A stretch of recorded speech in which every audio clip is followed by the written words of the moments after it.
Hey, I'm Jake Bartlett, and in this class, I'm going to teach you how to apply textures to your animations in Adobe After Effects.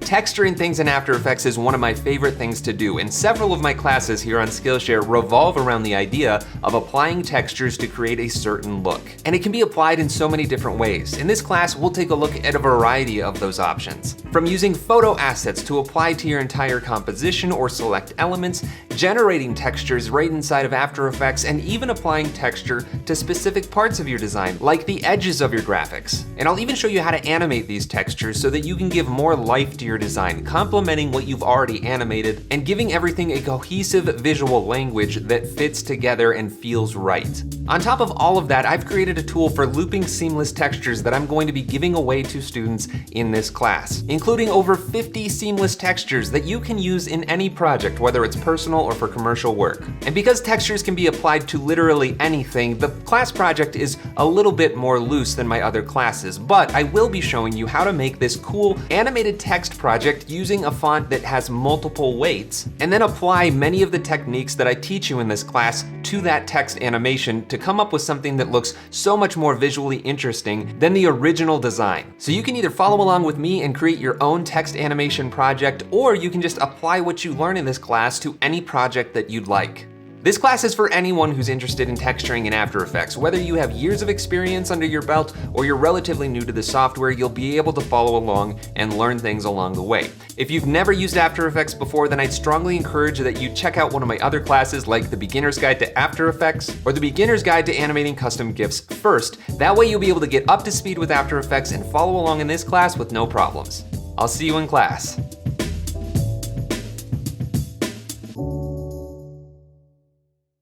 Like I said in the last video, for the class project, you can really do whatever you want. If you want some structure, follow along with me, and after I teach you how to actually apply textures to things, I'm gonna show you how I make this animated text project, and then apply the texturing techniques that I teach to that specific project. Your text animation doesn't even need to look like mine if you don't want it to. You can be very creative and come up with something a little bit different, like maybe this animation here.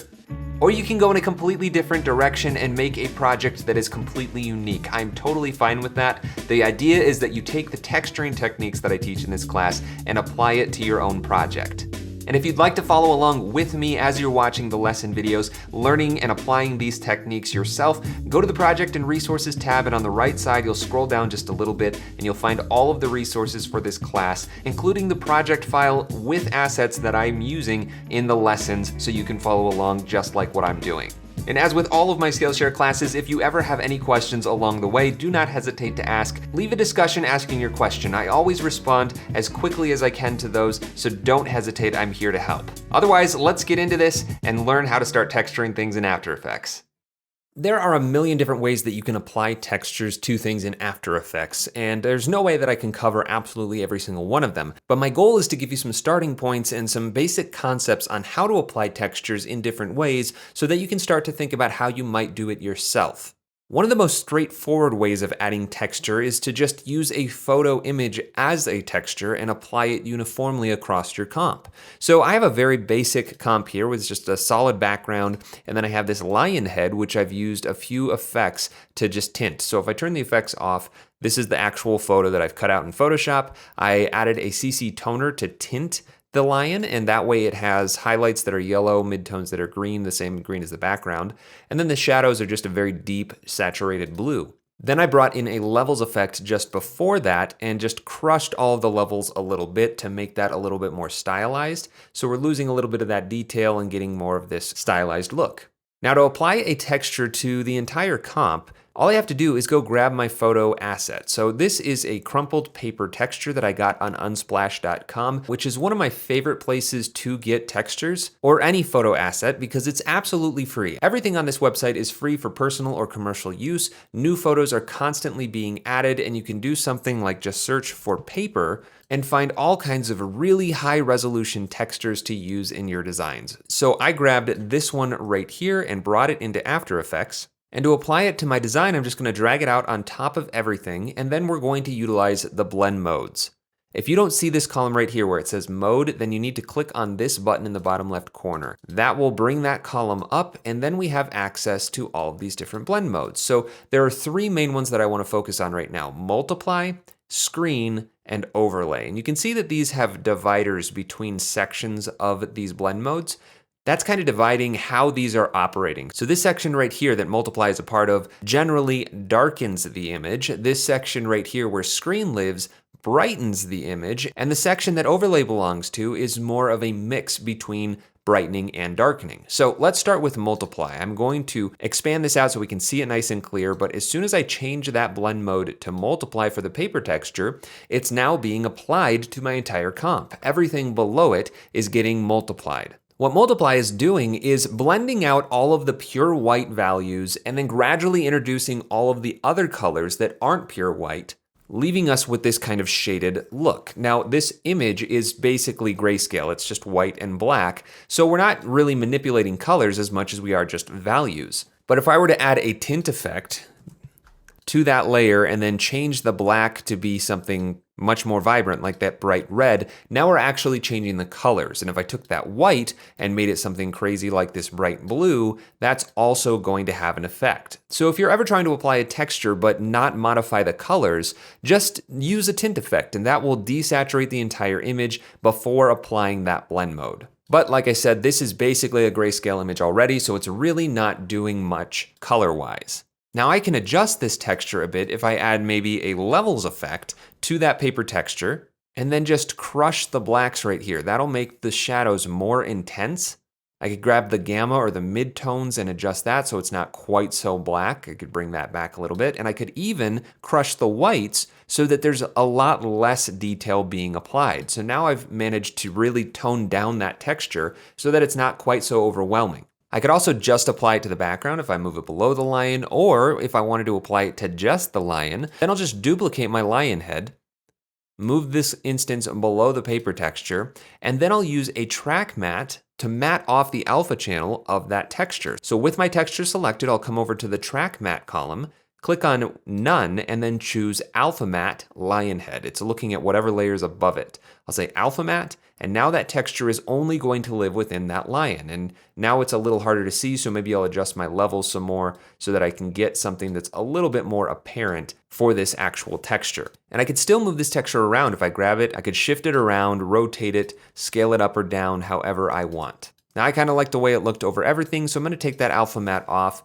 delete that track matte layer, and then I'm going to fit this to my comp by pressing Control Alt Shift or Command Option Shift and H. That will fit the layer to the size of the comp. Now that texture is really intense, so I'm going to back off the darks a little bit and maybe crush the whites just a little bit more. So this is a really great way for applying texture over the entire image. And it works with lots of different photo textures. If I jump back into Chrome, there's another website that I like to use all the time run by my friend Brady, texturelabs.org. Not only does he run a fantastic YouTube channel, but his website is full of photo textures specifically for what we're doing right now. So I could grab any one of these. Let's just say this one, Ink Paint 327. I'll grab the medium version. Again, this is totally free for you to use for both personal and commercial use. I'll bring that into After Effects. Then I'll just drag that out over my comp again and then change the blend mode to multiply. Now if I solo this layer again, this is black and white. There's no color information, so I'm just dealing with value changes, but there's a lot more darker values to this, so it's really overpowering the image using the multiply blend mode. I'm going to switch this to the screen blend mode, which is going to kind of do the opposite of what multiply does. Instead of keeping the darker values, it's going to blend the darker values out and keep the lighter values. So now we're seeing a lot more of these light ink paint strokes over the entire image, which is giving a really cool look to the entire thing, considering all I'm doing is adding a couple of photo textures. And that's the other cool thing. You can layer textures to make it more unique and complex. I'm going to disable that paper texture just so we can focus on exactly what this one is doing. But if I zoom in, you can see that we're left with those brighter parts of the image and the darker parts are blending out. Again, I could add another levels effect and crush the whites to bring those in even more, or crush the blacks to blend more of that out, as well as use that gamma control to shift those midtones. So just with some very basic effects and blend modes, you can really dial in a specific look. And once again, you can introduce some color if you're using a grayscale image. I'll get rid of those levels and add a tint effect. Change the whites to maybe that greenish color and leave the black set to black so that it fades out. And now we have a much more subtle brushstroke texture over the entire thing. And I could combine that with my crumpled paper texture, maybe add a tint to that as well. And this time maybe make it a little bit more of an orange color. And now we've got these two textures interacting with each other, adding a lot more visual grit to my composition.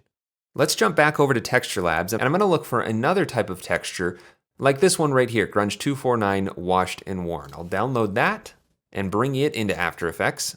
And once again, apply that over the entire composition. I'm gonna shut off the other two layers. And for this one, I wanna switch to the overlay blend mode. If we go to the blend modes drop down, again, it's in this category right here, overlay, right at the top. What this blend mode does is kind of a mixture of both multiply and screen. If I zoom in nice and close and switch between the soloed view and the full comp view, you can see that we're maintaining not only the darks of this image texture, but also the highlights of the image texture. It's affecting that whole range. What's being blended out the most is the 50% gray areas right in the middle of that spectrum. So let's add a levels effect to this photo texture so that we can see the histogram. This is a visual readout of how much color information is in the photo that we've applied it to. So again, I'm gonna solo this. And because we see this large lump or hill on the right side, this is corresponding to this grayscale slider down here. This is telling us that there's a lot more bright information in this image than dark information that we see down here. So I could bring this slider in to introduce more darks into my image and pull my gamma slider over towards the top of that lump to kind of even everything out. Now if I duplicate this levels and reset, we're gonna have a much more even toned histogram. I don't really need this, so I'm just gonna delete it. That was just for a visual aid. But now that it's more even, if I turn this off and back on, you can see that again, the overall values of the image have not really changed. The darks and the lights are basically being left as is, and it's those midtones that are really being blended out. So like I said, it's kind of a happy medium between screen and multiply. And if this is way too intense, you could always bring up the opacity by pressing the T key on the keyboard and then just dialing that back so that it's not nearly as intense. And just like our other examples, I could bring in a tint effect and play around with the colors. So maybe we'll add in some more blue at the darks and make the lights maybe closer to a limeish green yellow color. So those three blend modes are very important to get used to and understand. Multiply is going to leave the darks, screen is going to leave the brights, and overlay is going to do a mixture of both of those things, blending out the midtones more than anything. But combining all three of them gives this a very unique textural quality and is a very simple way to add more interest to your compositions. And in the next video, we're going to take a look at how to add more textures using built-in effects inside of After Effects. Now let's take a look at some techniques for generating textures inside of After Effects. I'm just going to shut those image textures off for now so we can focus on the lion head a little bit more. What I want to try and do is add a grainy shadow to my lion. So I'm going to start by duplicating the lion head and turning that instance off and going to the one below it. I'll add a drop shadow to that layer, collapse up these other effects so we're not distracted by them, and then check the box that says shadow only. So we're left with basically a filled version of the lion. In fact, I can even get rid of these other two effects. So we're left with basically a filled version of the lion, and I'm going to turn the opacity all the way up to 100%. Now, if I turn my other lion head back on, what this is going to allow me to do is apply effects to this shadow independently of the foreground lion head, so I can leave this one untouched. But now with this second instance, I can turn up the softness and get a gradient, and that is what I really want, a gradient from the dark to basically transparent. What this is going to allow me to do is apply certain effects that interact with different values and generate texture within it. So if I zoom in a little bit so we can see that fall off of the shadow going from dark to transparent, maybe I'll push the distance out a little bit more. I can add another effect called solid composite, and this is going to fill the background with whatever color I put in here. And I actually want it to be white. Now if I solo this layer, we can see that we're left with the black falling off to white, and that's actually going to be perfect for adding a noisy texture.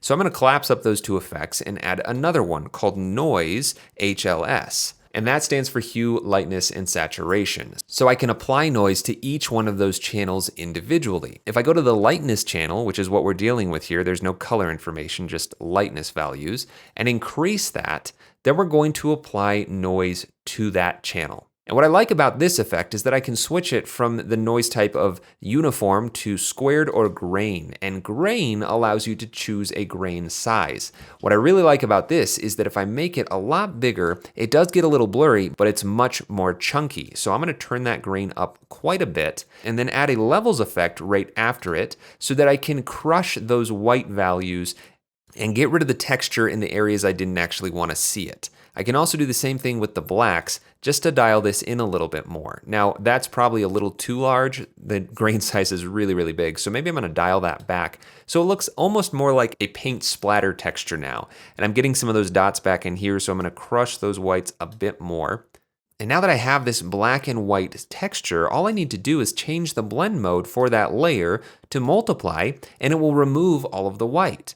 So now I have this grainy shadow texture that's showing up behind my lion. Now, if I didn't want it to be pure black, I could obviously open up the opacity, dial that back a little bit, or I could add a tint effect just like before and change that black color to maybe be that deep blue. I think that looked pretty good. But because I'm using that blend mode of multiply, that is going to interact with those background colors. So if I wanted to truly have whatever color I want without it blending, I would need to delete that tint effect and change this blend mode back to normal. So we're left with the white and black again.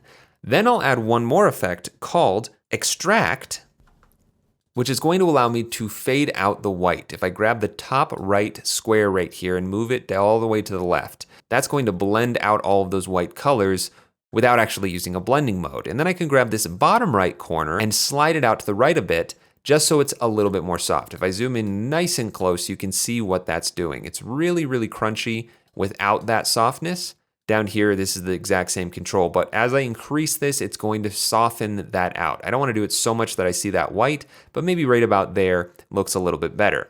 Now that this is actually a transparent texture, I can fill it with any color I want. So I'll add in a fill effect and maybe sample this dark blue color in the mane of that lion, and now I have this gritty texture. And it's all based on this drop shadow, so I could push it out a little bit further, I could make it even softer, or change the direction to whatever I want. It's all really easy to do. Now that I've set this all up, I could also just select all of the effects that generated that texture, which would be the drop shadow, solid composite, noise HLS, levels, extract, and fill, and then come up to the animation menu and say Save Animation Preset. Even though this isn't an animation, it still saves all the effect controls and whatever you've applied. So you could save it as a preset and then apply it to whatever you want. In fact, we could even adapt this to work not just as a shadow, but to actually texture the entire lion. So I'm going to shut that layer off and rebuild the effect on top of the lion. Now, I'm using the CC toner effect to add this color in. That's something I want to maintain. So for now, I'm just going to turn it off, but that's going to go at the bottom of my effect stack. I may or may not want this levels effect, but I'm going to reset it to start. And then apply the tint effect to desaturate the lion. So I'll just take out all of the color, and I want those whites to be a lot brighter, so I am going to use this levels effect. I just need to drag it below the tint effect so it applies it after that desaturation. Then I'll grab my whites and bring it up a lot more. So I really do want to crush this quite a bit on both the lights and the darks, and maybe overall increase the brightness in the midtones. I'll close both of those up and then add the noise HLS effect. So noise HLS. Right after levels, again change the noise to grain and increase the lightness grain.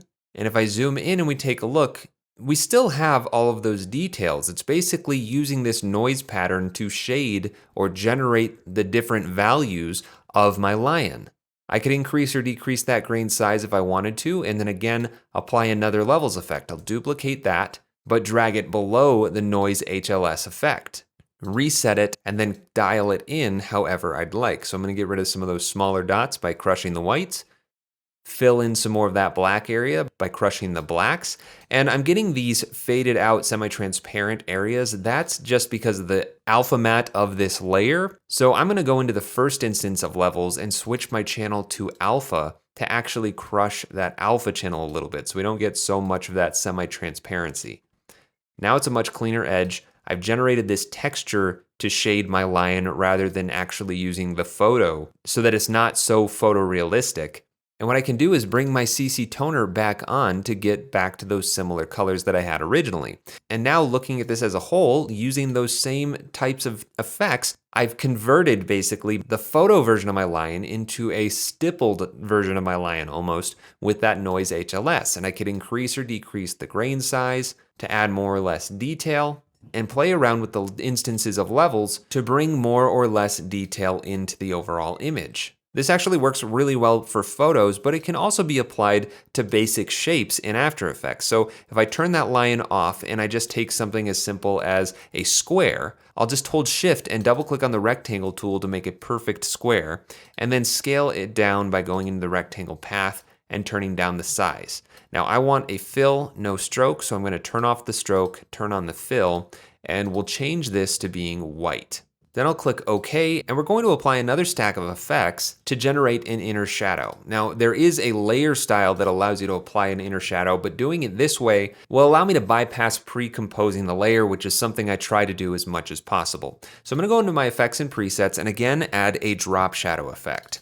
This is going to be the basis for my inner shadow. I'll check the shadow only box, increase the opacity all the way, and turn up the softness. Then I'm going to apply an invert effect, which by default just inverts the color channels, but I want to change the channel type from RGB to alpha all the way down at the bottom.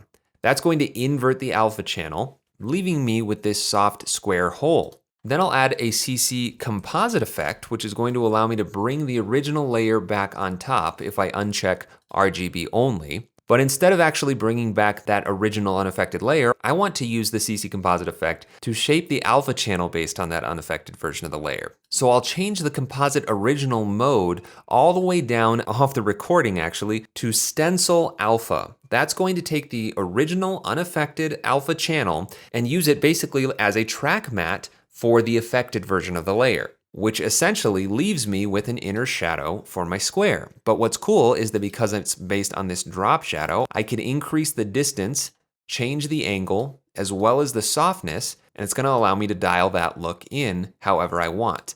Now, I do want to bring in that white filled background, so I'm going to duplicate CC Composite one more time, reset it, change the composite original to behind, as well as uncheck RGB only.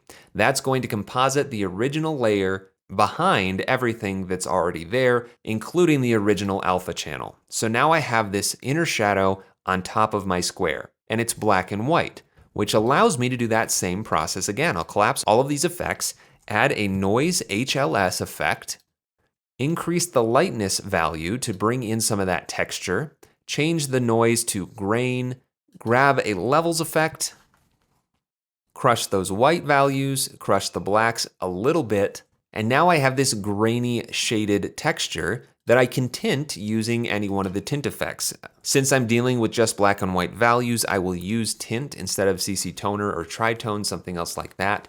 And that will allow me to change the white to be something that maybe fits my color palette a little bit better, and change the blacks down to, again, that deep blue I think looks pretty good. Maybe a little bit more into the cyan area.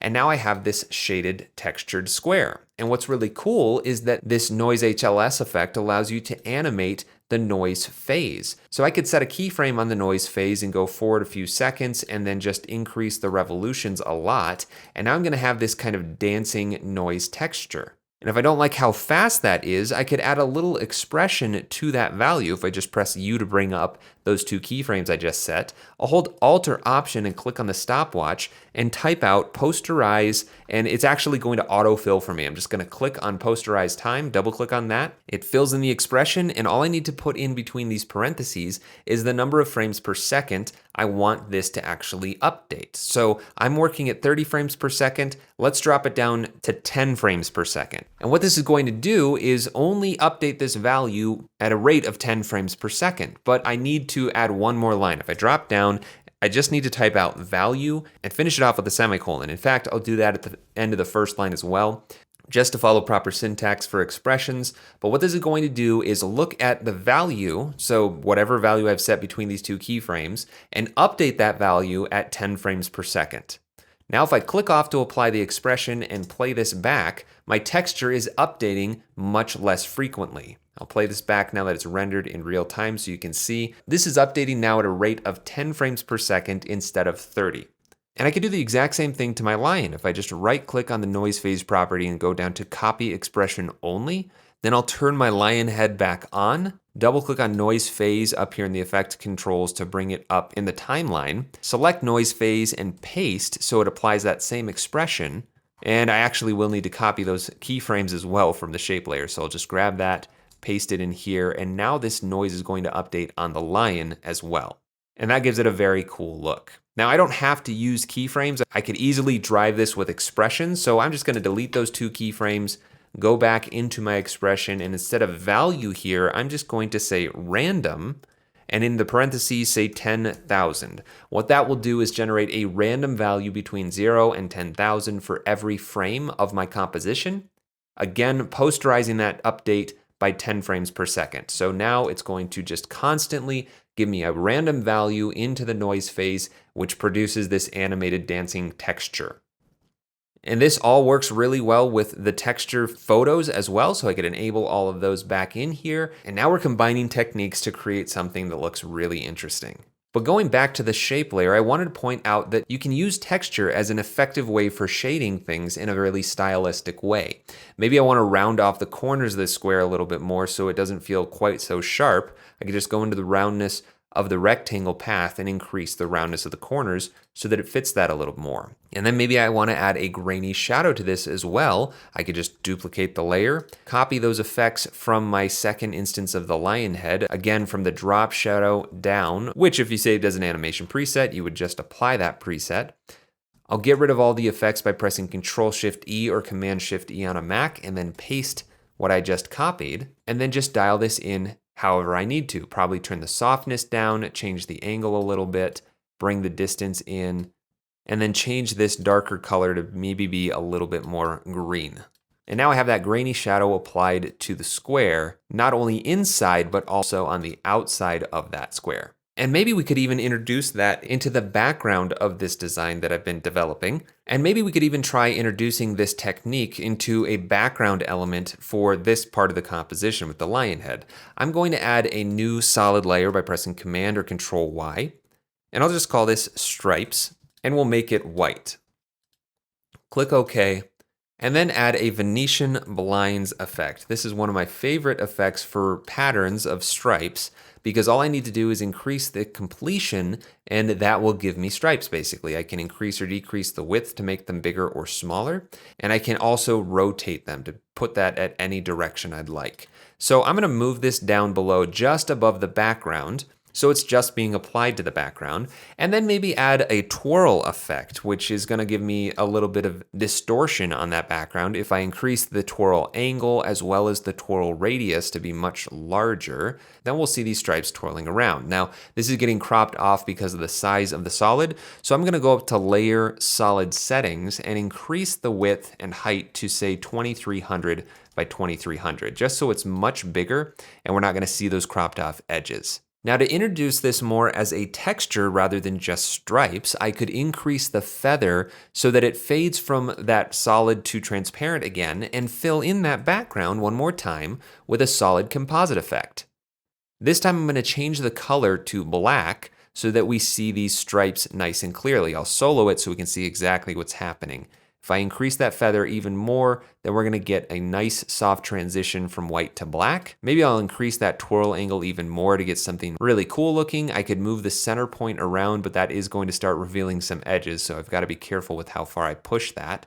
But now I have this cool stripe pattern in the background, but I want to introduce that same grain to it as we have on the square up here. So again, I'm going to select the effects that are generating the noise, so noise, HLS, levels, and tint. Copy those. Turn that layer off and solo the stripes layer, paste those effects, and instantly we've got this grainy texture applied to our stripes, as well as those colors that we applied with the tint effect. But I want to point something out. If I turn the feather all the way off, then we're barely getting any texture at all. And that's a key thing to understand. Generating the shading with noise really depends on a gradient or a change in value. So the more I feather this out, the more that noise is going to disperse and give us a gradient for this shading. Or if you don't want the shading, you can turn that all the way down and it just gives this kind of printed quality that is still really cool. So there are lots and lots of possibilities and an endless number of effects and ways to combine them to create your own unique textures. But now I have these cool stripes in the background. I could animate the textures of those as well. And just to make it go a little bit quicker, I'm going to double click on the noise phase from the lion's head, copy that property, go into the stripes, double click on that, paste it in there. I don't need the keyframes anymore, but now the noise is going to be uniformly changing between the lion and the background.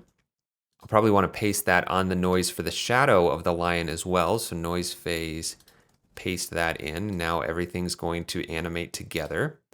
And then I could even make the background a little bit more interesting by going into the stripes layer, going into Venetian blinds, and then adding some keyframes on the direction. So it's going to give a lot more movement to the background. If I set a keyframe here, go forward maybe 5 seconds, and just twirl this around a little bit.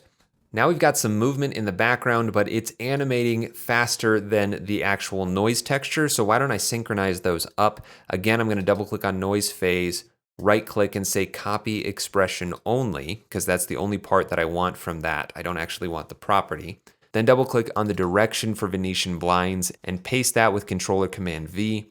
But go back into that expression and instead of random, just change this down to value one more time. So it's looking at the keyframes that I've set, but posterizing them again to 10 frames per second. Now if I play this back, everything's gonna have a more uniform look in terms of the motion, but we've got a lot of movement in the background, this animated texture with all that chunky grain, as well as the photo textures of the paper and the brush strokes all being applied on top of everything. And this is obviously very in your face, very bold, but we could dial any of this back just by turning down the opacity or maybe changing the colors. If I go into the tint, I could choose values that aren't nearly as intense or that have nearly as much contrast.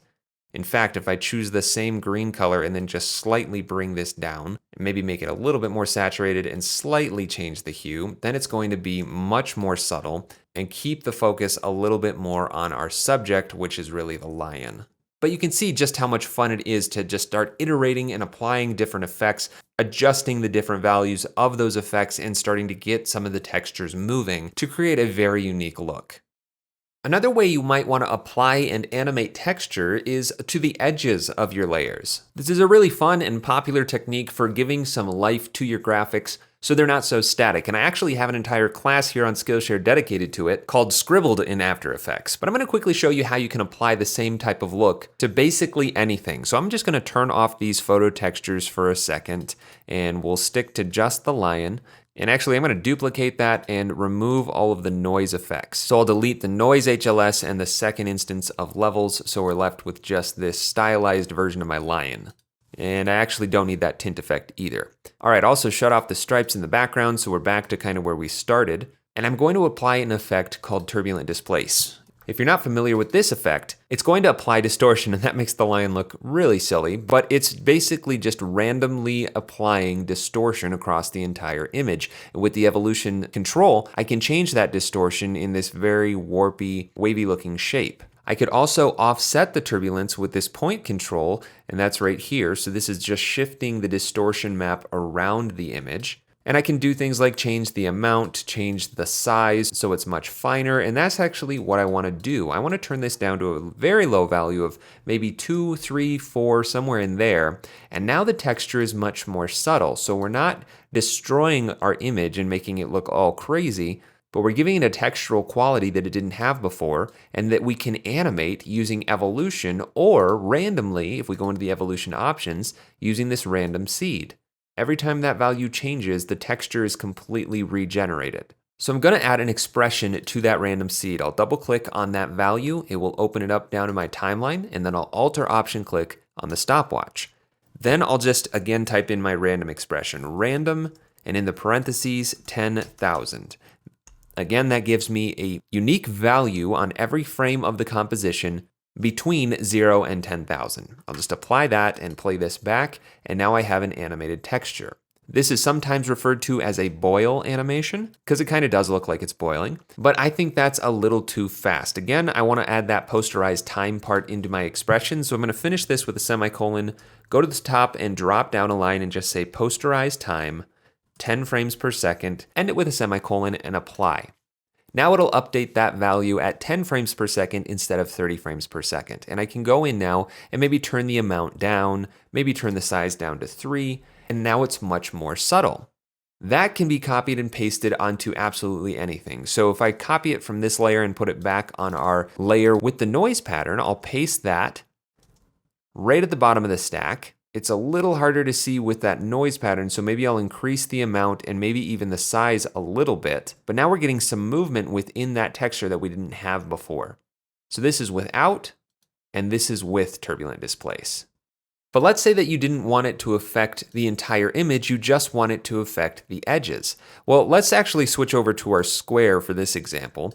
And I'll select all of these effects and collapse them so we can apply a new effect called roughen edges at the bottom of this layer stack. What this effect is going to do is distort just the edges of the layer. If we zoom in, you can see the edges are now rippling, and it's not doing anything to the inside of the layer. So it's using the alpha channel to determine where the distortion is actually going to happen. So I'm going to turn my edge sharpness up just so that's a little bit more defined. I'm going to turn the border up so that we see more of it.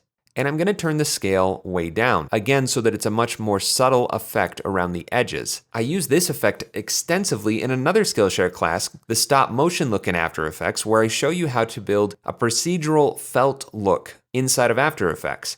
And the roughen edges effect is great for making these kind of fibers coming off of the edges of your layers. So if I make that edge sharpness a lot thicker, maybe turn the border down just a little bit, now I have these roughened edges that I again can animate, either fluidly with this evolution slider, or going into the evolution options and animating that random seed just like before. So I'm gonna go into that expression that I typed on the turbulent displace of the lion head. I just double tapped the E key with that layer selected to bring up the expressions. I will copy that random seed value, go back to my shape layer, double click on this random seed value and paste it right there. So now the roughen edges is going to update at 10 frames per second with the same timing we have for the noise, and we've added a textural quality to the edges of that shape layer, unaffecting what's inside it. So both turbulent displace and roughen edges are extremely valuable for texturing anything in After Effects, and the built-in animation controls just makes it that much better. Now we've looked at how easy it is to animate textures that are generated using effects just by changing the random seed or evolution controls. But how could we add some animation to actual photo textures so that this isn't just a static design? Well, there are a few ways that you could do this. I think I've come up with a pretty good technique, and I've even turned it into a little rig that I'm going to give you as a download for taking this class. But it's always great to understand how things are working so that you can take that knowledge and apply it to future projects. So I'm going to show you how I would approach this without the rig, because I really think it's useful to know how to do.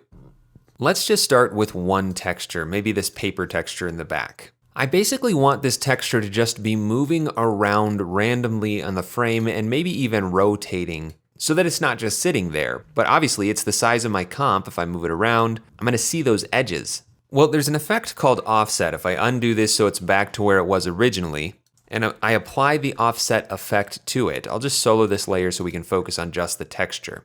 All I have with this effect is the ability to shift the center too. If I click and drag this around, you can see it's just going to shift the contents around without moving the layer around. The only issue with this is that you can actually see that seam where the edges meet up again, and it doesn't look very good. I'm gonna ignore that for now because we're gonna actually fix that in Photoshop, but I just wanna show you how we actually get it to move around here in After Effects. So we're gonna use another expression on this Shift Center to property. So I'm gonna double click on that again to bring up that property in the timeline, and Alt or Option click on the stopwatch. We're again going to use that random expression, except I can't just type out random and 10,000 in the parentheses because this value is an array, meaning there is more than one value within the property. So I have to write it in a special way.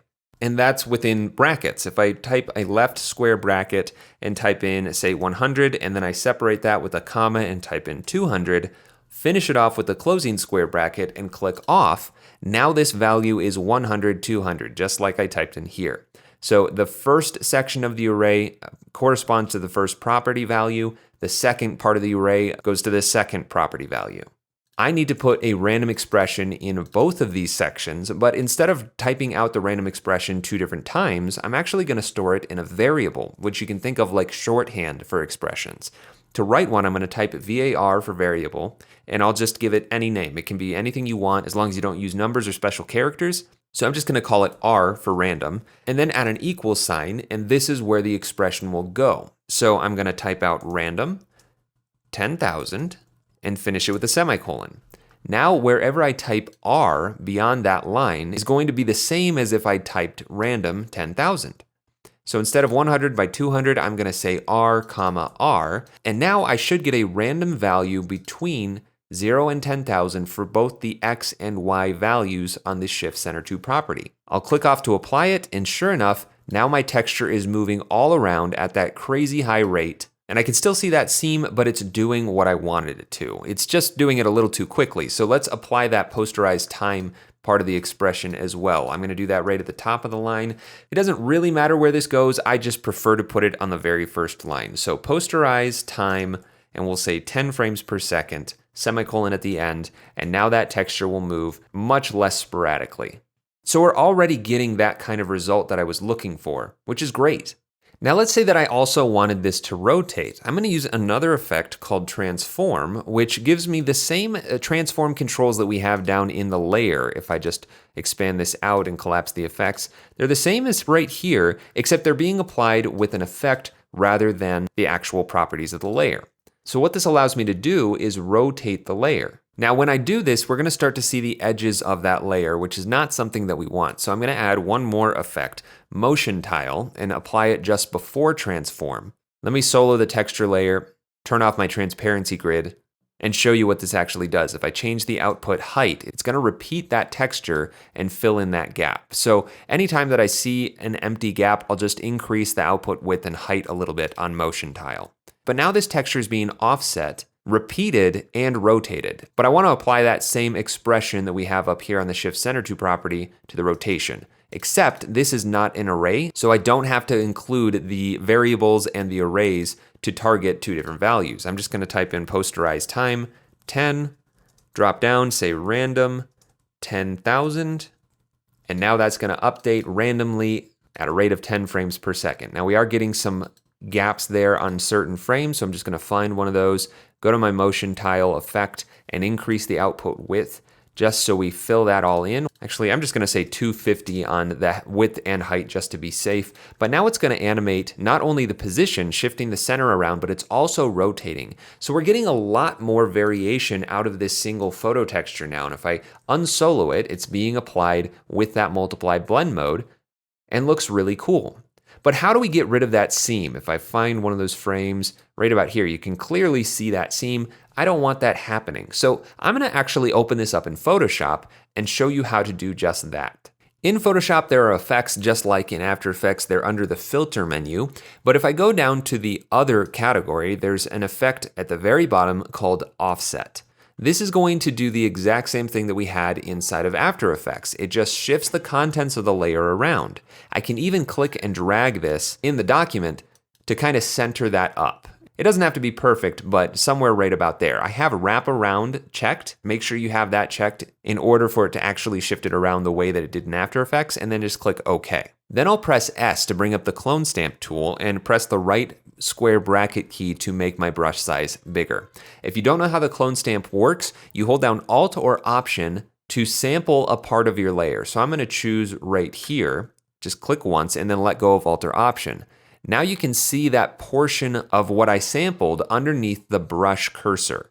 I'm just using a regular round brush with no hardness, so it's very soft.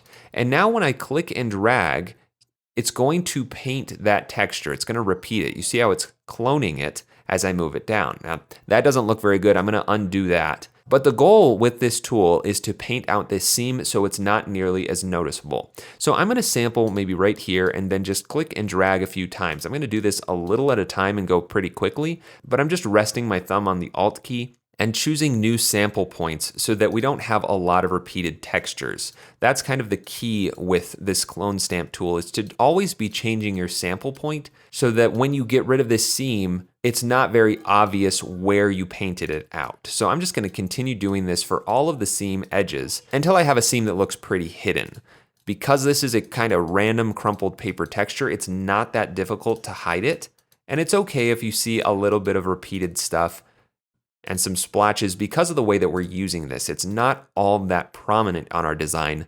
It's just being used as an overlay. That looks pretty good. The way that we can test to see if our seam is gone is just going up to Filter and clicking Offset again. It's going to offset in the same amount, and now it's not really clear where that seam was at all. And that's really the goal with making a seamless texture. But now that this is done, I can just save it, jump back into After Effects, and my texture is automatically updated. Now if I play this back, there is no seam. It's totally invisible, and we're getting a lot more mileage out of this texture now. And you can do this with virtually anything. As long as the textures aren't extremely uniform, you can make them seamless. So I'm going to do the same thing to this brush texture right here really quickly.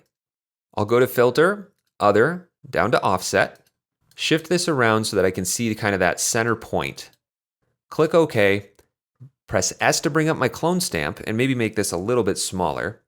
Sample and start brushing out this seam. Now this one's probably going to work even better because there's so many random brush strokes. They're all overlapping, so you're never going to know that there was actually a seam between these different sections of the texture. I'm just going to continue painting all this out. Again, pretty much sampling a new point randomly on the canvas every time that I apply a new stroke with the clone stamp tool. All right, that looks pretty good. Let's just apply the offset one more time, and sure enough, there is no seam. I'll save that, jump back into After Effects. It's automatically updated, and I can just copy and paste the offset, motion tile, and transform effects from the first texture onto this brush texture, and it's going to do the exact same thing. Repeat, rotate, and offset the contents, all animated at that 10 frames per second. And now we have this very unique dancing photo-referenced texture applied to our composition. It's really not all that hard to do, but it produces some really great looking results that give you a whole lot of mileage inside of After Effects. Now that we've taken a look at how you can create your own seamless textures and animate them in a looping, repeating way, I want to show you this tool that I'm offering to you for taking this class as a thank you that you can use in any project you want moving forward. And you can download this under the Project and Resources tab on this Skillshare page. Just click on that tab, look at the right side, scroll down a little bit, you'll see Resources and then the attached zip file. Extract the contents of that zip file to someplace that you can get to easily, and either open up the After Effects project file or import it into the project you're working on.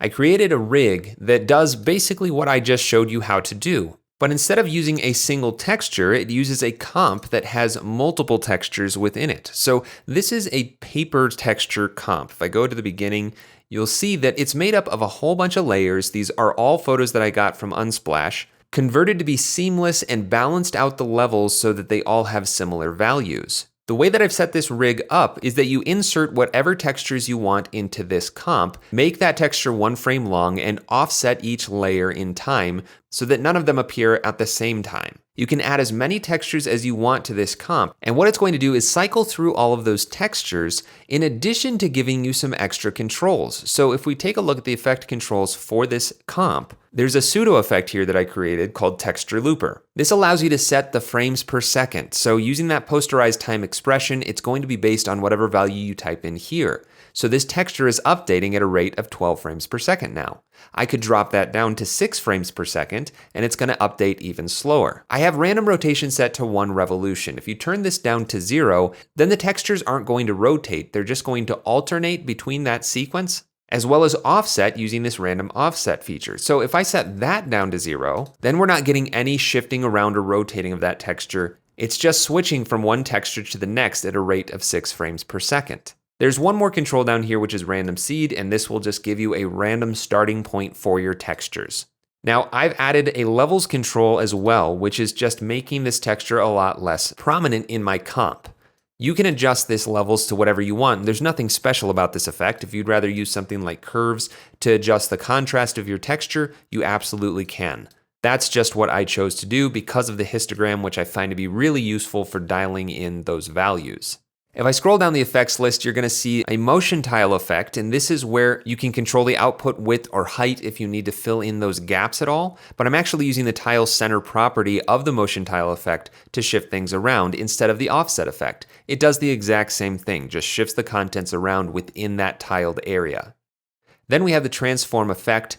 This is where the rotation is coming from. Again, you don't need to touch anything in here. It's just the output width and height for the motion tile that you may need to adjust depending on the textures that you use. The blend mode is set to multiply. You could change that to maybe overlay if you want to introduce some of those highlights, but then you'd probably want to mess around with the levels. I also need to point out that I did increase this output black to be much, much brighter. So with the multiply blend mode, that helped tone down those blacks a lot. But if you were to change this to screen, you'd probably want to just reset the levels effect, then change your blend mode to say screen, and then dial in your levels however you want. So if you want a less washed out look, then you'd probably dial that in and maybe bring the whites down a little bit so it's not quite as intense. And again, reset the effect, switch it to overlay if you want to get a balanced texture affecting both the shadows and the highlights. In this case, I might leave the levels up here exactly where they are, but then drop the output white down and increase the output black so that it's much more subtle.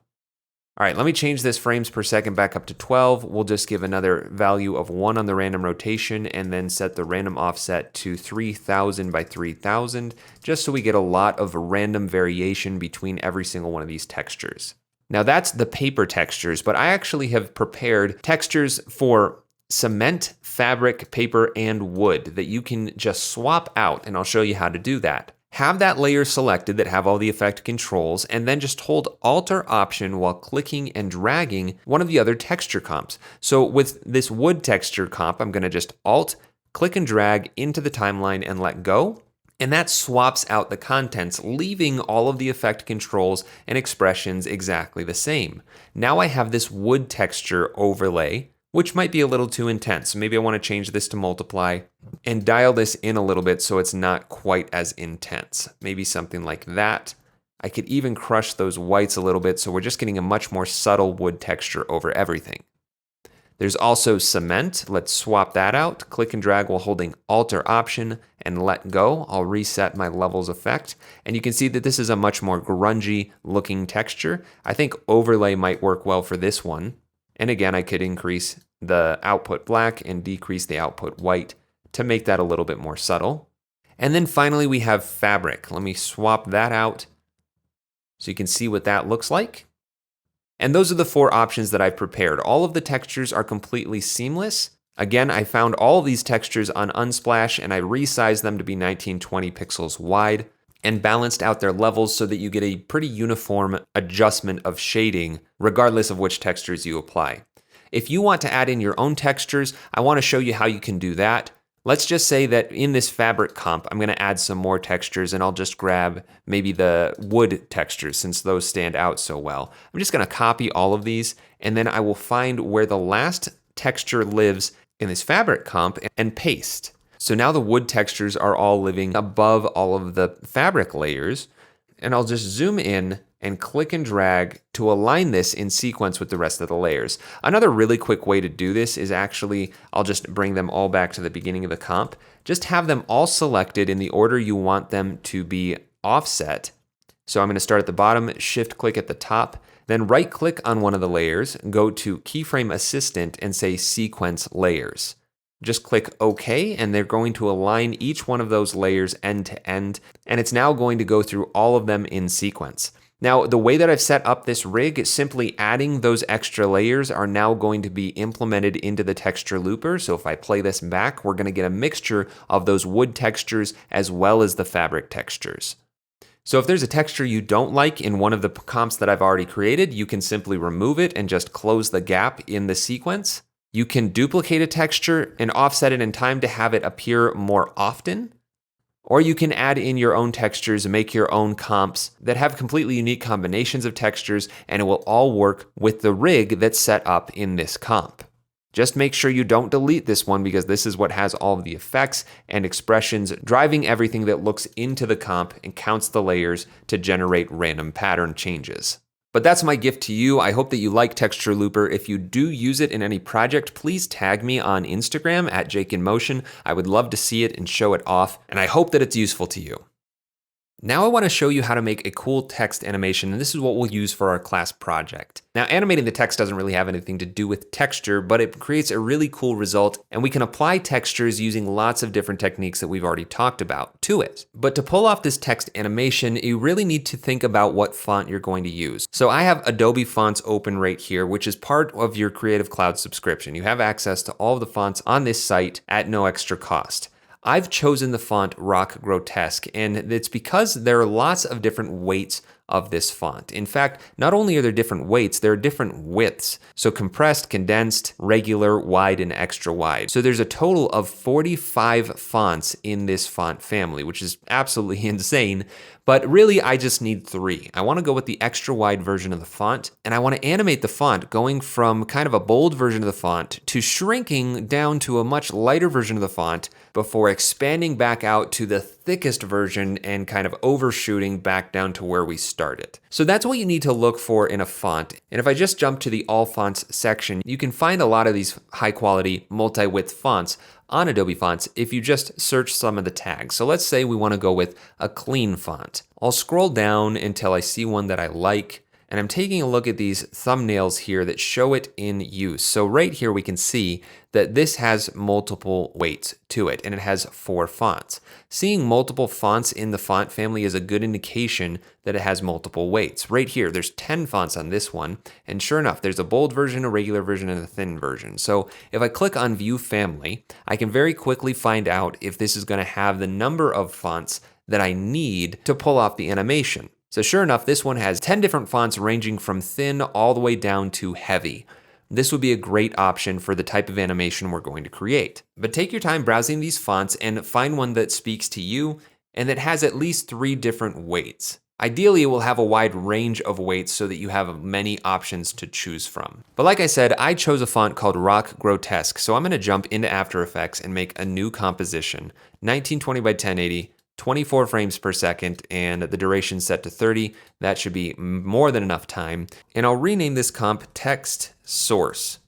Click OK, and then type out the word extra using my font Rock Grotesque. Now, like I said, I want this to go from a thicker version of the font, which there's so many versions that you can't even see the entire list on the recording, but down near the bottom, I have extra wide thin all the way down to heavy. I want to go to maybe the extra bold version, or maybe even one thicker. We'll go to black as my resting pose, basically the resting weight for this font. I want to shrink it down to maybe the light version of the font, possibly even extra light, and then reinflate all the way up to its thickest version of heavy before shrinking back down to the extra bold weight that I started with. And I can't animate that using a text layer. I need to convert it to shaped paths that I can then animate between. So I'm going to actually duplicate this text layer and move it above, and then duplicate it one more time and move it below. Again, this middle one is my resting weight, but then I want to shrink up to a much thinner version. So I'm going to go down my font list and I'll say maybe the extra light version. That'll be where it shrinks down to. And then on the third version, I want this to be my thickest, the really inflated, and change this to the thickest version of the font, which is heavy. Now I need to convert each one of these to shape layers. So I'm going to one at a time right click, go down to create and say create shapes from text. And I'll do that for all 3 text layers. Then I'll just grab the original text layers that have been hidden and drag them to the bottom, basically as a backup. Now I want to get all of 3 of these into one shape layer. And to do that, I'm just going to duplicate this top one and rename this Extra Animated. Now this already has the thickest version, which would be this one right here, so I'll shut that layer off. But what I need to do is clean it up a little. If I open up the layer and go into the contents, I have a different group for each character, and within each group is a stroke and a fill. I only need one fill, I don't need a stroke, and all of the paths can live in one group. So to do that, I'm going to switch to my pen tool by pressing G on the keyboard, clicking on any one of these points, and then holding down Alt or Option while clicking and dragging to make a selection around all of those points. Now that they're all selected, I can cut them with Control or Command X, clean up my layer a little bit by deleting all of these extra groups, moving the fill out into the contents and deleting that stroke. I'll rename this group paths and paste.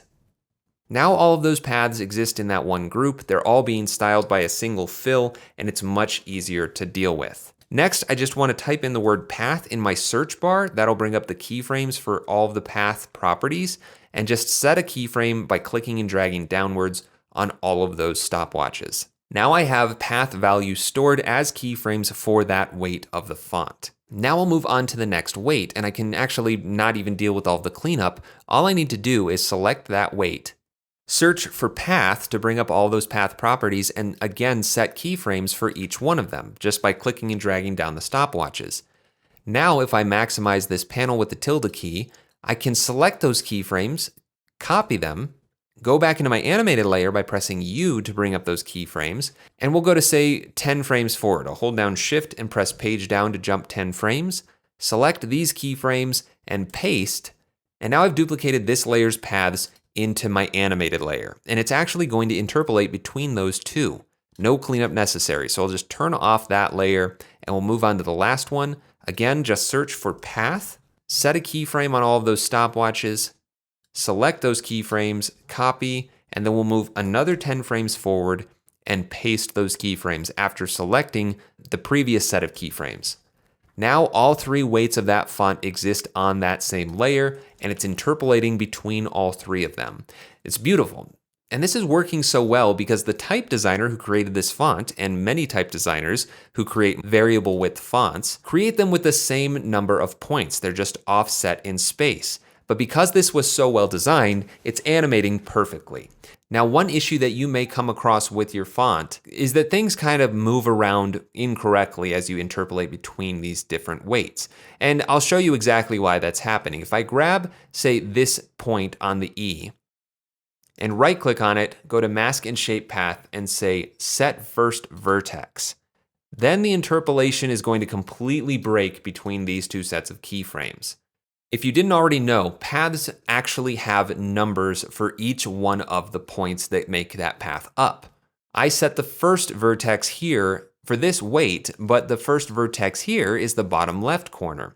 That's why it broke, because After Effects is interpolating between an indexed path that's in a different position than the keyframes coming after it. If you see that happening, all you need to do is find that first vertex, which again you can see because this vertex has a circle around it and the other ones are just dots.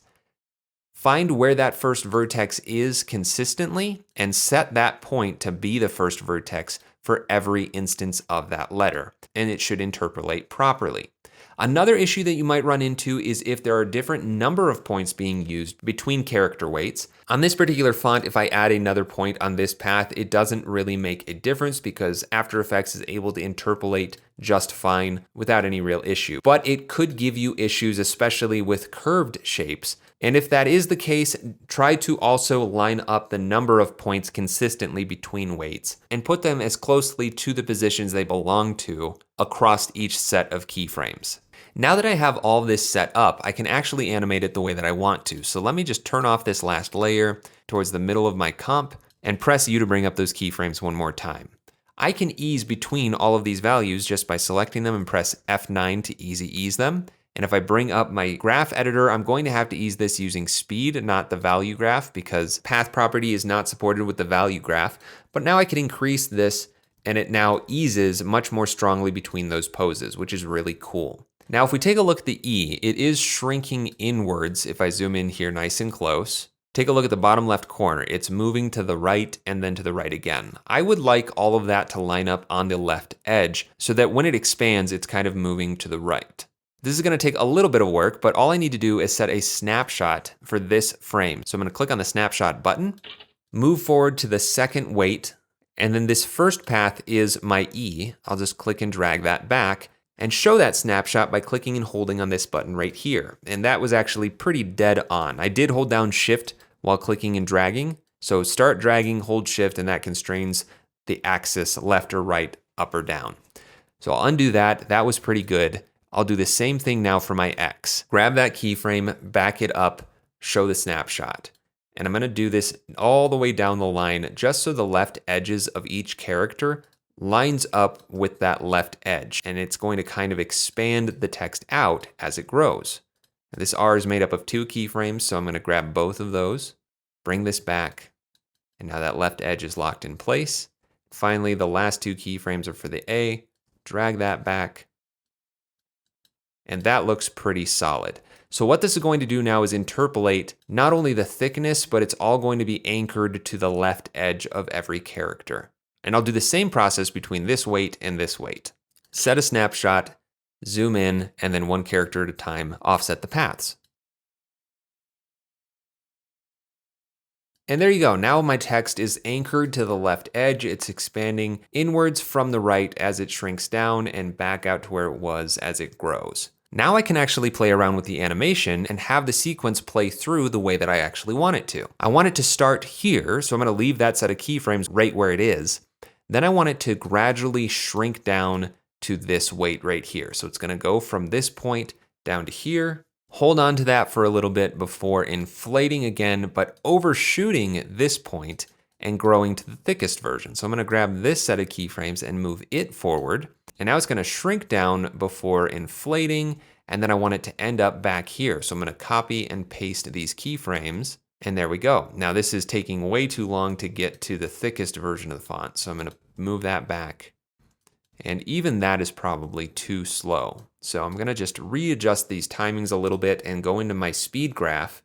And right here in particular needs a lot more easing. So I'm going to increase the influence of these handles, increase the influence of these handles, and play that back. So that's looking pretty good. I don't like how snappy it is right here. I don't want it to hang on this inflated version very long. So I'm going to bring that down and increase this influence. And now it's really going to snap back into position. But I think it could even bring these keyframes back a little bit. So it shrinks down before expanding out. I'm just going to play around with the easing and timing a little bit more until I'm happy with the way this looks.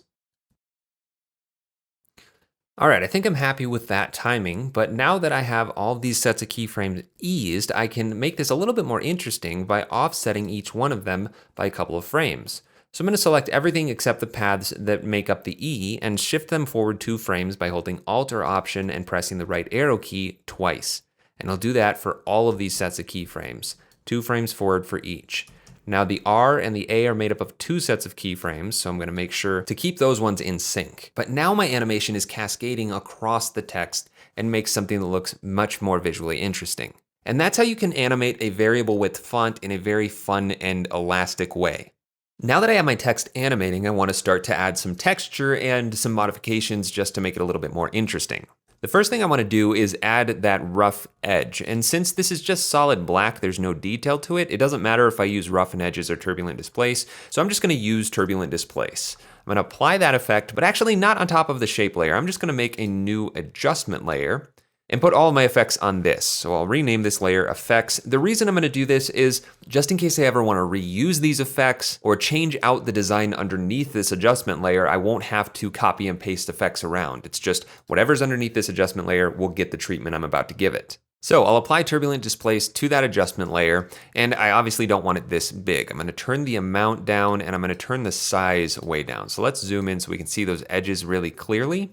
Maybe the amount could be up a little bit more so I can dial in that size. Something like that, maybe a little bit more intense, but just has a little bit of a rough edge that I'm going to apply my random expression to. So let's go into the evolution options, double click on random seed to bring that up down here. There we go. I'll Alt or Option click on the stopwatch and add my random expression. But I know I want to posterize it, so let's start with that. Posterize time, and in the parentheses, I'm working at 24 frames per second.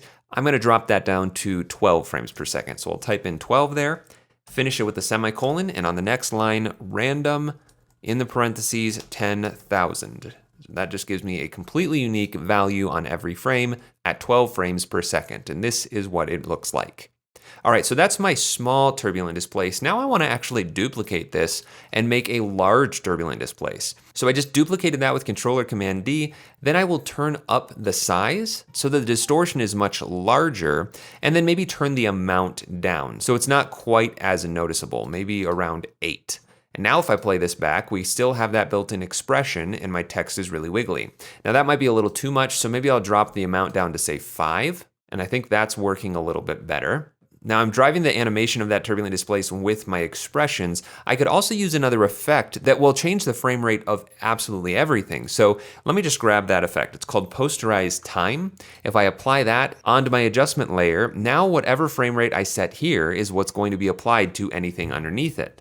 So if I drop that down to say 6, then everything, including the text animation, is going to be animating at that 6 frames per second.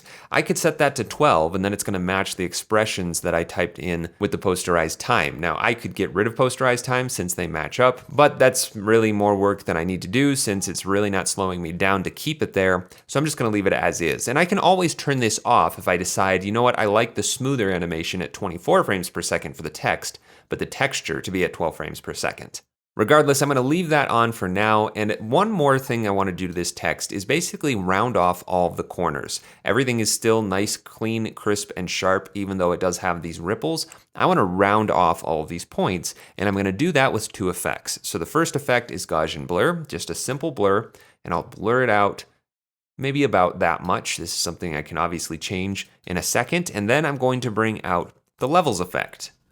I'll apply that after and switch the channel from RGB to alpha. So instead of adjusting the color channels, I'm going to adjust the alpha channel. And all I need to do is crush the low end and the high end. And as I do that, you can see how it's sharpening up that alpha channel. So we still have some semi-transparent and blurry areas. The more I bring these two in towards the center, the more that's going to sharpen up that alpha channel as well as round off those corners. So turning those 2 effects off, this is what we had before. Turning them back on, this is what we're left with. So it gives me a much rounder version of my font, and I can turn that up or down after the fact. So you can make that as round or as pointy as you'd like. I just want to knock those points off a little bit, so maybe around 12 pixels on the blur. I'll play that back, and that looks pretty great. All right, one more thing I want to do is add a skew to the text. And this I probably do want to apply to the shape layer rather than the adjustment layer because I don't know that I'm always going to want everything underneath this to be skewed. So I'm going to grab a transform effect and apply it to my shape layer. Then I'll just go to the skew property and increase that value slightly. Actually, I'm going to decrease it so it goes in the negative direction and maybe put it at -8. So now it has a slant, and that's going to play into how I tile this in the next video. But there we go. Using an adjustment layer and a stack of effects, I've applied this textural treatment to my text and just given it a little bit more personality. The next thing I want to do is tile my text so that it fills up the entire comp, and I'm actually going to put this comp into another comp to do that. So I'll drag this text source comp down to the new comp button and let go. That will pre-compose that comp within the new comp, and I'll call this text tiled. And to do my tiling, I'm going to use the motion tile effect, which we looked at with the looping textures. So I'll apply that to the pre-comp, and the thing about this effect is that it's going to start at the edges of the layer you've applied it to and then tile out from that. So I won't be able to see anything if I change the output width or height unless I scaled it down. Then we're going to see that repeat. And this actually brings up a problem with the way that I skewed my text. Since it's at that angle, when it repeats the pattern, they're no longer aligned. I want this to be a continuous line of the word extra, one after another, but at that slant. In order to get that to work, I'm going to need to go back into this pre-comp and rotate the text so that it's back to being horizontal. So let me grab that text layer, and I skewed this at a value of -8. So let's go to the rotation property of the transform effect and change that to a +8. And there we go. That's going to rotate it back to being horizontal while maintaining that skew that I incorporated. Now what I can do is go back to my tiled comp. These are all going to be in a line, but I can press R on the keyboard to bring up the rotation for this layer and back this up -8 degrees.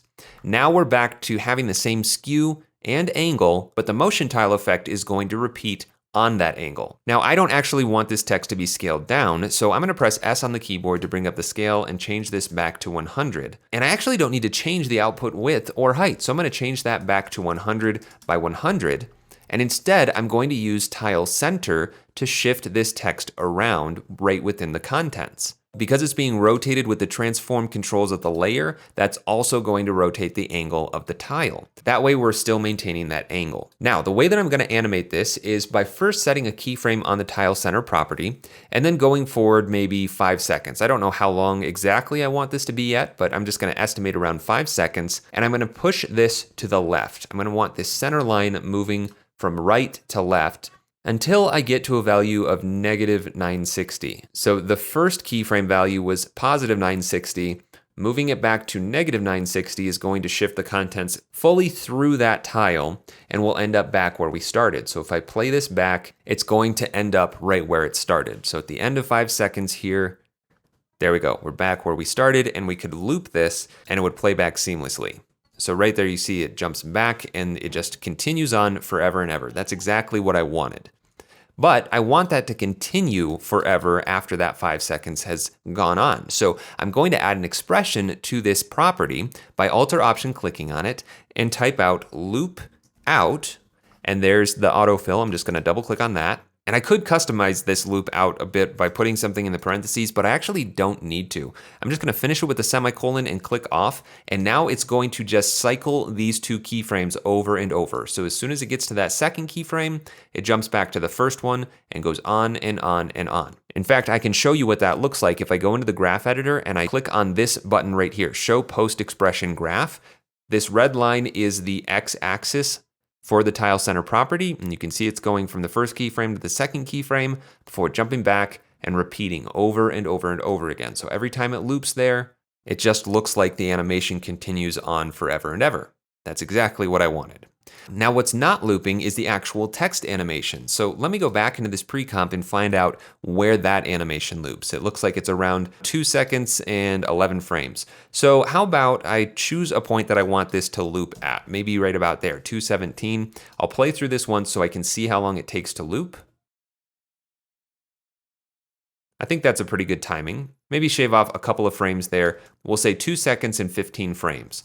So that's actually 63 frames, and that will be my loop point. So I'll jump back to this main comp, right click on my text, go down to time and say enable time remapping. Because my playhead is already aligned to 63 frames, all I need to do is add a keyframe on that property. If you've never used time remapping before, this is basically the timing of that layer, and I can set keyframes to change the interpolation, the speed of that layer. In this instance, I also want to just loop between these two keyframes. So I'm going to get rid of the last keyframe since I don't really need that anymore. The animation exists between these two.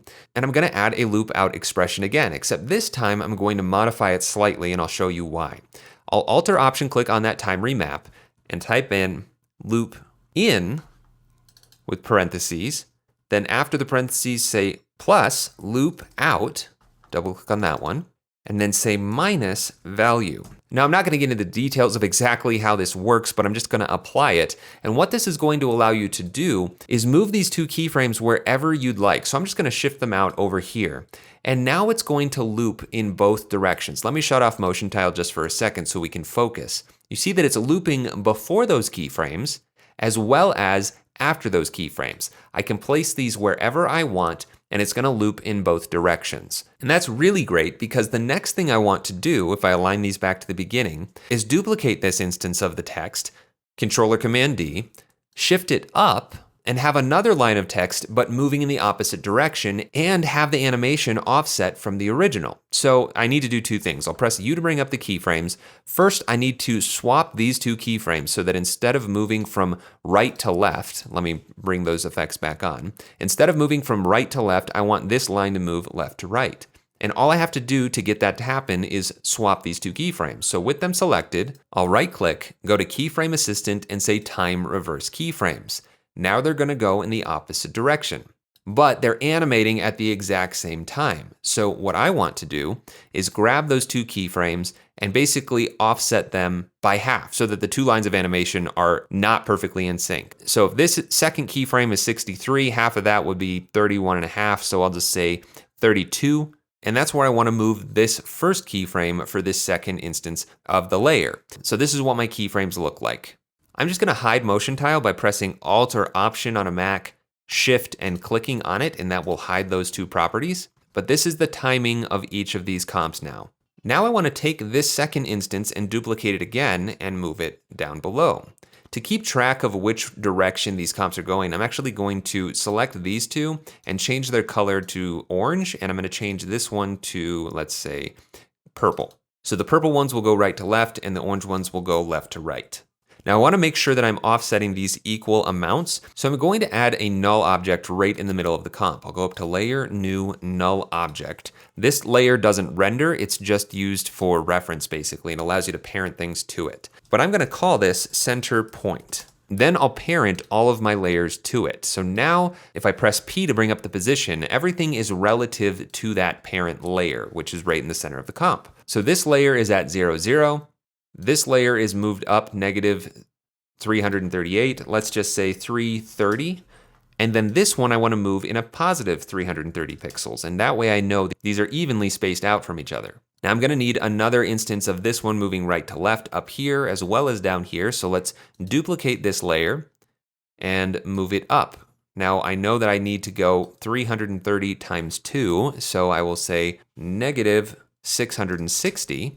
And now that's aligned where it needs to be. But it is getting cut off there. Actually, all of these layers are getting cut off a little bit, so I do need to increase the output width. Even just to 110 is enough, but just for safety, I'll say 120. So let me just do that quickly for all of these layers. Change the output width to 120. And now I know that those will all extend out to where they need to be. Now I'll duplicate that layer one more time, press P, and change this to a positive 660, and that will fill in the bottom right corner. Now I can play this back, and all of my text layers are cascading throughout my comp. I think that's all working really well. I think it's all just moving a little bit too fast. So I'm going to press U to bring up the keyframes one more time, and select the second keyframe for motion tile on each one of these layers, just by clicking and dragging. Honestly, I think 5 seconds is twice as fast as I want, so I'm just going to go down to 10 seconds and move those keyframes all the way there while holding Shift to snap to that point. And now the text is just going to take a lot more time to animate across the entire loop, but I think that's fine. I like this slower movement. Another thing I'm not a big fan of is how far apart everything is spaced out now that I see it as a whole. We're barely seeing this copy or this copy. So let's just space these out a little bit differently. I'll press P to bring up the position of all of these, and we'll start with the closer ones. Maybe I'll drop this down to say 280, negative 280, and then double 280 would be 560 and negative 560. All right, I think I like that a little bit better. Now we can see more of those outside comps, and it's fun to look at. Another thing I don't like is how these two lines are animating at exactly the same time. Same thing for these three lines. So what I want to do is give myself a little bit more room here and bring up the keyframes for the time remap. So I'll select all of those by controller command clicking on them, and then double tap the S key to solo those properties. And I missed this one, so double tap on the S, and there's my soloed properties. I think what I want to have happen is offset each one of these by 4 frames. So starting with the top one, which would be, let's see, this layer right here. So I'll move that all the way down to the bottom. That will be our leading animation. Then we'll go to the middle one, and that will go forward 4 frames. So Alt, Option, right arrow key 4 times. 1, 2, 3, 4. Then I'll grab the bottom instance and move that forward 8 frames. So 1, 2, 3, 4, 5, 6, 7, 8. That's Alt, Option plus the right arrow key. Now I'll just solo these 3 layers so we can focus on them and see that the animation of the text is offset 4 frames per layer. And I think I like the way that looks. Now I want to do the same thing for these 2 copies. So let's turn the solo off for those, turn the solo on for these, and just grab these 2 keyframes, move them forward 4 frames, and now those will be offset as well. So if we unsolo those and look at all of this together, everything is offset. Honestly though, now that I see it this way, I think it's a little distracting that 3 lines go at one time and then the other 2 go at a different time. So what I'm thinking I want to do is actually start at the top and cascade all the way through down to the bottom, not offsetting these so much from the others. So let's rearrange the order of these so they correspond to the order visually in the comp. So we've got top layer right here, that's the middle layer, the bottom layer, this is layer number 2, and this is layer number 4. So now these are in order. I just want to offset each one of them by 4 frames from this layer up to this layer. So we'll go 1, 2, 3, 4, that's page down on the keyboard. and then shift drag these over. Then we'll shift the next layer over 1, 2, 3, 4. This next layer, 4 frames from that, 1, 2, 3, 4. And then 1, 2, 3, 4 for the last layer. And now the animation of all of these are going to cascade from top to bottom. I think that plays a little bit better visually. Now, these might even be a little bit too offset. This is all completely up to you, how you want it to look. For my taste, I think 4 frames was too much, so I'm just gonna quickly take 2 frames off of each of the spacings of each layer so that they're not quite so offset. Yeah, I like the way that looks better. So you can play around with the timing as much as you'd like. I do wanna see what it looks like if I jump into this pre-comp though and just turn off the posterized time, since all of this text is moving so smoothly in this comp.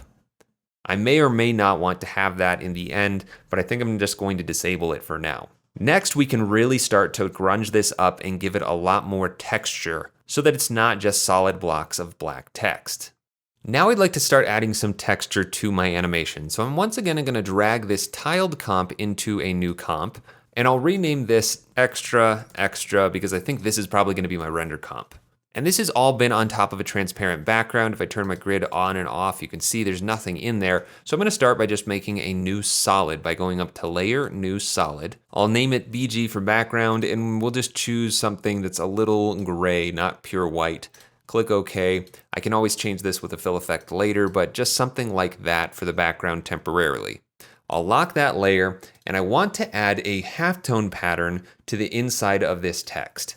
Now I have a YouTube tutorial going in depth on how to create this halftone effect. You can find a link to that in the notes of this video right now, but I'm also going to show you how to do it right here. First, I'm going to make a new adjustment layer. So I'll go up to Layer, New Adjustment Layer, and I'll rename this Halftone.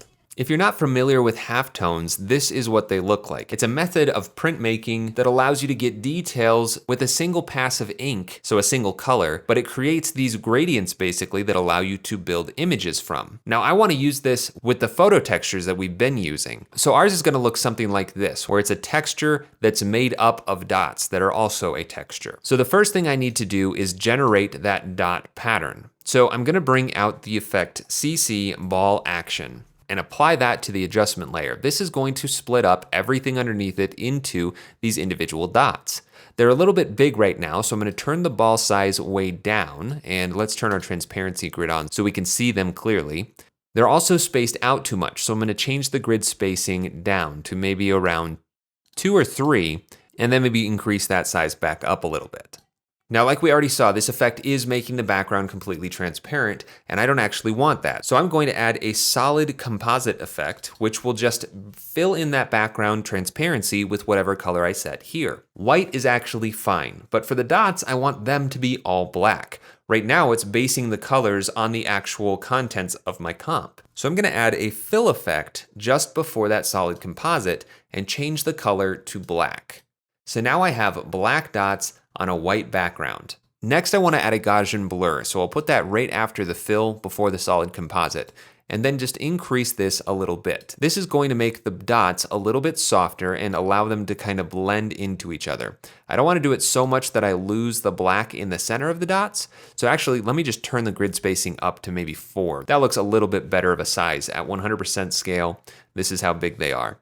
And I'll turn that blurriness up to maybe 7. Now, on those examples that I showed you of the halftones, they're not usually in a regular grid where it's horizontal and vertical, perfectly aligned like this. It's more often aligned at an angle. You can't actually rotate the CC Ball Action effect, so there's this hack that we can use basically with the transform effect. If I search for that and bring it out before CC Ball Action, what I'm going to do is rotate this negative, say, 33 degrees. It doesn't look like anything has changed, but if I duplicate this transform with Control or Command D and drag it after the CC Ball Action effect and change the rotation to positive 33 degrees, then I'll zoom in here, you'll notice that my dot grid has changed to actually being aligned to that 33 degrees. So let me actually collapse all these effects and walk you through what we did. First, we rotated our comp. Then we applied CC Ball Action, which is giving us this perfect horizontal and vertical grid, but everything is rotated. Then we rotated it back so that not only is our comp back to normal, but the ball action grid has also rotated. That's the kind of hack here that we have with this transform sandwich, as I call it. Then we filled everything so that it's pure black, softened it all up, and filled in that background with white. Now those dots might still be a little bit on the small side, so I'm going to turn my grid spacing up to maybe 5 or 6. Turn the ball size up slightly, and then change my Gaussian blur to match so that it just bleeds that color into each other a little bit. Now I'm going to add a CC composite effect. This is going to allow me to recomposite the unaffected version of the comp, since this is an adjustment layer, an unaffected version of whatever we've applied it to, back on top of everything. So we're basically ignoring all of the effects that we applied before it. But we can blend this with any one of these blend modes. It doesn't have to just be a straight composite back on top. So if I went to, say, screen, it's going to recomposite the unaffected version back on top of all of these effects. I want to use a special blend mode called Hard Mix. That doesn't look like it really did anything, but if I add another Gaussian blur just before CC Composite and blur it out a little bit, and that doesn't really look like anything has changed, and that's probably just because of how much I blurred out my dots. So if I go back to Gaussian blur and turn this down, sure enough, there we go. My halftone pattern is coming in. The thing is, with halftones, they're really meant for shading, for adding in details. And my comp, if I turn off this adjustment layer, is just gray and black. Where we're really going to see a benefit from this halftone pattern is if we add in some variation to our composition. And I'm going to do that through textures. But just to show you, I'm going to add a Gaussian blur to my text tiled layer and just blur it out. So as I do that, you see how the edges are getting that halftone pattern introduced. The way that this hard mix blend mode interacts with values is basically by increasing or decreasing the dot size of my halftone pattern. So pure black becomes solid and pure white would become pure white. Everything in between is assigned basically a size of dot to produce this halftone pattern. Now, I don't actually want to apply this over top of everything. I want to apply it to a texture and then contain that within my text. So let me get rid of that Gaussian blur. And I'm going to use my texture looper rig that I created to do exactly that. So to apply it to a project that doesn't already have it, I'm just going to double click to import a new project, and I'll navigate to where it's saved and just double click on the project, texture looper.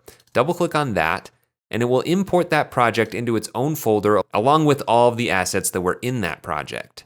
Now I need to open up the texture loop comp to find the comp that's actually set up with all the expressions. So I'll copy that, go into my render comp here, extra, and paste, and then drag that just above the background. So now I have that texture loop in my background, but I want this to have the halftone pattern and be contained within the text layer. So first, let's just apply the halftone treatment. I'll solo this layer, go into the effect controls, and reset my levels so we can see it a little better.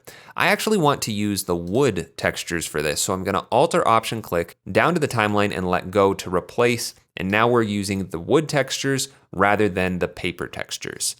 These textures are perfect for applying halftones to since they're just different levels of gray. Remember, different values is what determines how large the dot screen pattern is on top of this layer. So I'll turn on my adjustment layer and solo it as well, and immediately that halftone pattern is applied. And I can modify things slightly to try and get this to look a little bit different. If I collapse up these effects and just add a Gaussian blur at the bottom of the effect stack and just increase that value, that's going to make my texture softer, so the details are going to be not quite as sharp.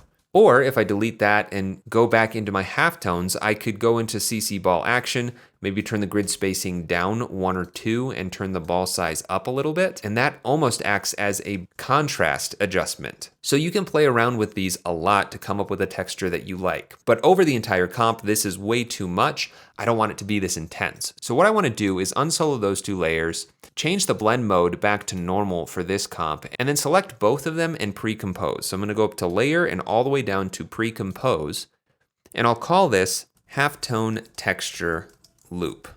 Click OK, and now that all exists as one comp. Now what I want to do is use this halftone texture as a matte for the text. So I'm going to move the text below the texture. Click on this comp and go to my track matte columns and go down to the option called Luma Matte. What this is going to do is use the black and white values to shape the alpha channel of the matte. So everything that's white will be revealed and everything that's black will go away. So I'll click on that, And now that texture is living within my text. So now if I play this back, we're getting that animated looping wood texture as a halftone pattern contained within my text. And I think that looks pretty good. The dots could probably stand to be a little bit smaller and maybe a little bit more close together. So let's go back into that halftone texture loop pre-comp, into the adjustment layer, turn the ball action size down to maybe 3, as well as increase the ball size so that we're filling in with a lot more black. I could also scroll down my effects and increase the blurriness a little bit to make that a little softer, and then maybe the ball size wouldn't need to be quite so big, something about there. I just want this to be a pretty grungy texture, so it's okay if I close the gaps a lot. I really don't want to lose too much detail in the text in here, so I may need to tweak this even further. Increasing the ball size, taking a look at what the other texture layers look like, and maybe trying something like that. And now that I'm back in this comp, I realized what I did was make it less visible because the more black there is, the more that will be eaten away in this comp. But there is another track matte mode called Luma Inverted Matte, where white will become transparent and black stays opaque. So if I just do that, then we're going to get a lot more detail back in our text. And I can probably dial back that size in CC Ball Action just a little bit more. So somewhere around there. And now that's got a really nice quality to it. But every now and then there is a texture that really takes a lot of the letters away. So say this texture right here. What we can do to make all this text a little bit more legible is bring back a border or an outline for the text and kind of fade into this textured center. To do that, I'll duplicate my text tiled layer, and that's still going to be set to Luma Inverted Matte even though we can't see it. I'm just going to drag it to the bottom so we can see that. Change this to no track matte and then move it back up to the top. And I'll rename this text outline. Now we're going to use that same inner shadow technique to generate a transparent center, leaving just the outside border. So I'll start by adding a drop shadow, say shadow only, change the distance to 0 and increase the opacity to 100, increase the softness a bit, invert that with the invert effect and change the channel from RGB to alpha. So now we have basically a stencil of our text, and then add a CC composite effect, changing the composite original from in front all the way down towards the bottom to stencil alpha. Now I'm left with this kind of shaded outline, but I can make it a little bit more bold if I add, say, a levels effect. So I'll just add that after everything, change the channel from RGB to alpha, and then just crush the high end to bring in more of that opacity. I can also play around with the gamma to keep that center point transparent, maybe bring the low end up a little bit, but now I have this outline, which if I unsolo the layer, is kind of filling in those outside edges. Now that is still pretty soft, so I'm gonna really crush the alpha here so that we're left with something that's much more solid. And that's what that looks like. That might be a little bit too thick, so maybe I'll bring it out this way a little bit. And now we have this nice textured outline with the halftone interior. And if I go back to my drop shadow, I could increase the softness to bring that further towards the center of the text and maybe play with that alpha crushing right here a bit more. I still think that it's knocking out a little bit too much of the interior of that text, so I'm gonna jump back to my halftone texture and tweak this a bit more. Maybe that ball size needs to be pushed down even a little bit further. And maybe I should mess with these settings a little bit to get my texture to be a little bit more uniform. If I turn this off and back on, there isn't all that much variation in the contrast, and I think that my halftone texture should reflect that. So maybe I turn the blurriness down quite a bit on the Gaussian blur and just continue to play around with these ball size settings. I think that's a little bit more subtle than it was. It's still very much apparent, but I like the way that that looks. Now I'd also like to make this not pure black. I don't want that text to be so dark. And I'm actually gonna do this with an adjustment layer and the tint effect. So at the top of the entire comp, I'm gonna go to the layer, new, adjustment layer, and I'll call this effects, and I'll just apply a tint effect to the entire comp. Now this will remap the black and white values, and I don't have a solid white background, I have this gray background. So I'm actually gonna change that to pure white by applying a fill effect, setting it to white. And what that will allow me to do is, since my text is black and the background is white now, I can change the colors of everything with these two controls of the tint effect. So I could grab that white and knock it back down to a light gray color, and I could grab this black and pull it up so that it's more of a dark gray color and it's not so extremely black. So this is with and without, and I think I like the way that that looks. Now let's incorporate some photo textures to this composition. I have one imported here that's just like a cardboard texture, just has some very fine details. And I want to randomly offset this just like I have in my halftone texture loop. So I'm going to copy this textures wood comp into my render comp. I'll just paste that at the top. And then I'll pre-compose this cardboard texture just by pressing Control-Shift-C or Command-Shift-C on a Mac, and I'll call this paper source. Leave all attributes in this comp is fine. And actually, I'm just going to delete that out of here and swap this new pre-comp with this one here. So having this layer selected, click and drag while holding Alt or Option and let go. And now my texture looper rig is going to be applied to that single texture, since that's the only texture that's in this comp. So let's get back to this comp. Now we have this texture looping around. I don't want it to have any color, so I'm going to add a tint effect. Just apply that there. And I want to drag that just above the background and actually use it as my background. So it made everything a little bit too dark. I want to try and match that other gray level. So I'm just going to bring up a levels effect, apply it to that layer, and then just bring those brights up a bit. So somewhere around there, maybe just slightly brighter. And that's pretty much what I had on the background before. But now it's this nice paper texture, and if I play back, it's animated, which is really great. Now I want to add a couple layers of texture over top of the entire comp. And I can actually do this with duplicates of this paper source texture. So let me duplicate that and move it up to the top. I want to start by adding dark specks based on this paper texture. So I want to kind of isolate these spots right here that are darker. To do that, I'm going to go into the effect controls and we'll just use this same levels instance. So instead of just making everything brighter, I want to bring those whites up, but then really crush the blacks and adjust this gamma so that we're left with basically just these darkest areas of our texture. And if I solo that layer and play it back, you can see that now we have these dark specks.